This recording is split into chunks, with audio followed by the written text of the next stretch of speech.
4 questions que tu devrais te poser avant de lancer ton business en 2023. Je suis sûre que la 4e question va te surprendre.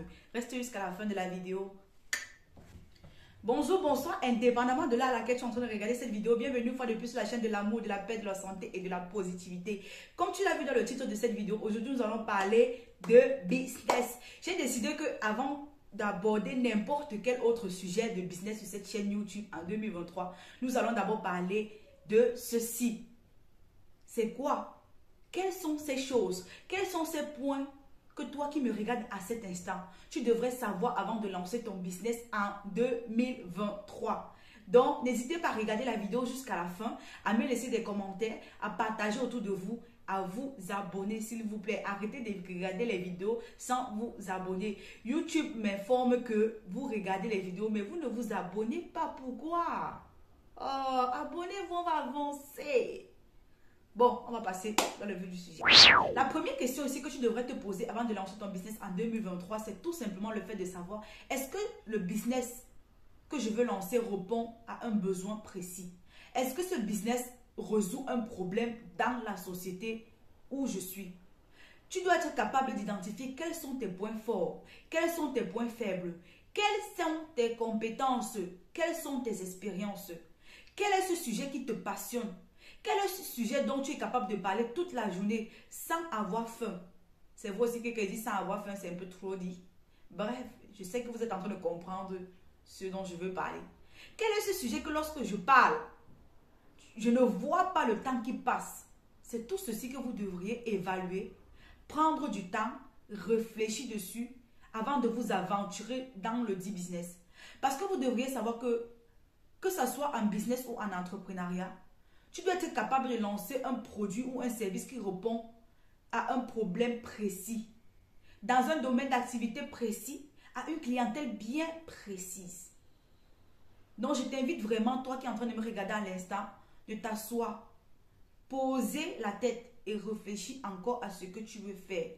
Parce qu'il est évident que si tu te lèves pour lancer un business parce que tu as vu X ou Y faire, il est très fort probable que tu te colles la tête au mur et très bien. Et très bien, peut-être même sans risque de retour. Pourquoi? Parce que tu vas te dire non, j'ai essayé, ça n'a pas marché, alors que tel a marché. Et pourtant non, ce n'est pas le cas, c'est juste que tu n'as pas pris la peine de faire peut-être ce que cette personne a fait. Tu n'as pas peut-être pris la peine de t'asseoir et évaluer ces points-ci que je suis en train de dire à l'instant. Donc, je vais te demander de faire très très attention et d'évaluer point par point ce que j'ai cité précédemment. Lorsque je parle ici précédemment, je suis en train de faire allusion à tout ce qui est point fort, point faible, ainsi de suite. La deuxième question ici que tu devrais te poser avant de lancer ton business, c'est quoi?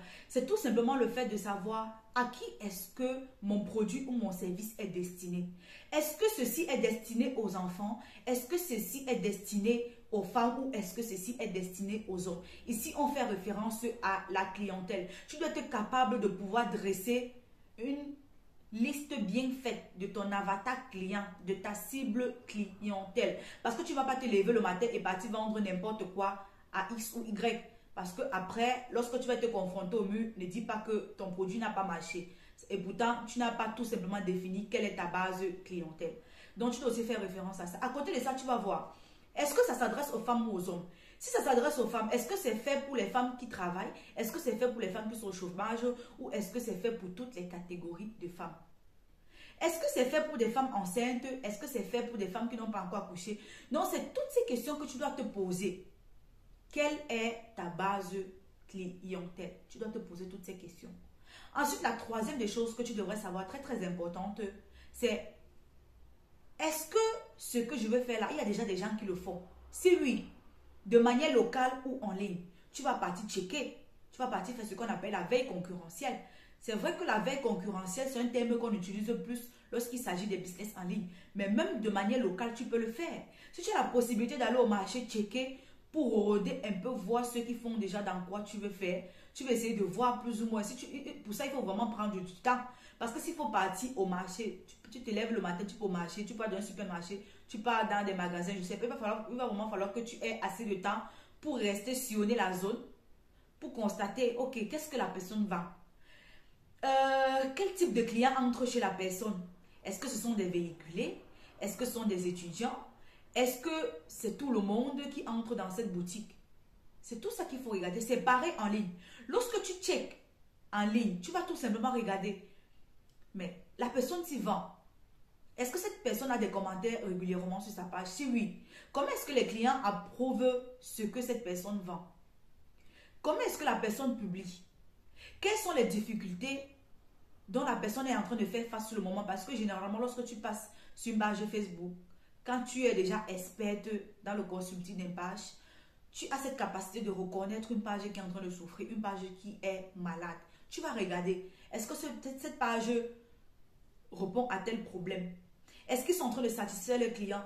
Comment est-ce que les clients se comportent? Comment est-ce que la personne qui vend les produits ou les services là se comporte envers ses clients? C'est tout cela que tu dois regarder.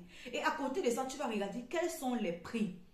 Si c'est par exemple les chapeaux comme ce que j'ai sur la tête, tu vas regarder par exemple ce que tes concurrents vendent comme matière et quels sont les prix qui sont à côté de ça. Et tu dois peut-être regarder généralement dans les commentaires, est-ce que les clients acceptent ce prix-là? Est-ce que les clients refusent ce prix-là? C'est tout ce que tu dois checker. Donc, il faut vraiment faire très attention à ça. Et l'un des points que je dirais très, très important ici, cette chose-ci, tu dois savoir si tu veux faire du business en ligne ou tu veux faire du business local.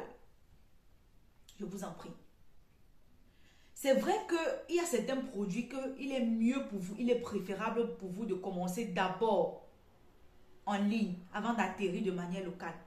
Je vais prendre exemple ici sur les vêtements, sur les mèches, dans la cosmétique. La majorité des vendeuses, du moins de nos jours, ont d'abord commencé par le business en ligne. Elles se sont d'abord implantées. Elles ont d'abord eu une certaine notoriété avant de pouvoir mettre la boutique en place. Pourquoi? Parce que ceci te permet d'étudier au mieux ton marché. Ça te permet de mieux comprendre ton type de client. Ça te permet de mieux établir tes stratégies de vente. Parce que si vous regardez bien autour de vous, si vous vous asseyez, vous mettez en pratique ces conseils que je suis en train de vous donner, vous allez constater que la majorité des entreprises que vous voyez aujourd'hui implantées sur le sol, ce sont des entreprises qui ont d'abord commencé en ligne. Quand tu vas regarder par exemple, je vais prendre ici l'exemple d'une célèbre dame qui vend les mèches, une célèbre entreprise de mèches au Cameroun, Golden Premium Hair. C'est quelqu'un qui a d'abord commencé en ligne. Il y a une, comme le député, Nourishka, elle a d'abord commencé en ligne. Et plus tard, avec la notoriété, avec la manière que les clients réclamaient les produits, elle s'est dit pourquoi pas, on va ouvrir une boutique. De telle sorte que lorsque quelqu'un veut, il vient directement acheter. Donc, je t'inviterai tout d'abord à lancer ton business en ligne. Même si c'est que tu fabriques des savons à la maison, même si c'est que tu prépares la nourriture à la maison, tu peux d'abord commencer en ligne à proposer tes produits ou tes services. En fonction de la tendance, en fonction de la courbe, tu sauras si ce business est bien afin de l'implanter ou pas. Parce que nous ne sommes plus à l'époque où on pouvait se lever, on ouvre la boutique comme ça, on vend ou on ne vend pas. On a quand même ouvert la boutique. Non. Avant d'ouvrir la boutique, tu dois être sûr de pouvoir rentabiliser cette boutique-là. Donc, je t'invite vraiment à y penser, à t'asseoir, à prendre tous ces points que j'ai donnés, à les écrire quelque part si tu ne l'avais pas encore fait. Parce que l'expérience a prouvé, de pas ma propre expérience et l'expérience d'autres personnes, que lorsque tu te lèves pour lancer un business, sans avoir au préalable évalué les contours, les hauts et les bas, le business est voué à l'échec. Tu vas cogner bien ta tête et tu n'auras que tes 2 yeux pour pleurer. Donc, fais au moins le nécessaire qu'il faut avant que après ça ne marche pas. Au moins, tu auras fait quelque chose. Là, ça va te permettre même si demain ton business échoue, tu seras capable de rentrer en arrière, regarder. Qu'est-ce que j'ai fait ici qu'il ne fallait pas faire? Qu'est-ce que je peux améliorer ici que je ne faisais pas avant, afin que ça puisse m'apporter de la satisfaction? C'est toutes ces choses que vous devriez mettre en place. J'espère que ma vidéo vous a plu. Comme d'habitude, c'est un plaisir pour moi d'être en face de vous. N'hésitez pas à me laisser des commentaires si vous avez d'autres propositions à faire afin que ça puisse aider d'autres personnes. À partager autour de vous, à liker et à vous abonner, surtout à vous abonner. Merci beaucoup pour le temps que vous prenez à passer sur cette chaîne. Merci beaucoup pour le sucre que vous me donnez, parce que si vous ne le savez pas, vos partages, vos likes, vos commentaires, vos visionnages, c'est ça qui me donne du sucre, c'est ça qui me donne de l'énergie. Et vous savez ce que le sucre crée dans le corps? Ça te donne une certaine sensation d'énergie. C'est ça qui me donne le courage de m'asseoir chaque fois en face de la caméra avec ce sourire pour parler. Merci beaucoup. On se dit à la prochaine vidéo. Ciao, ciao.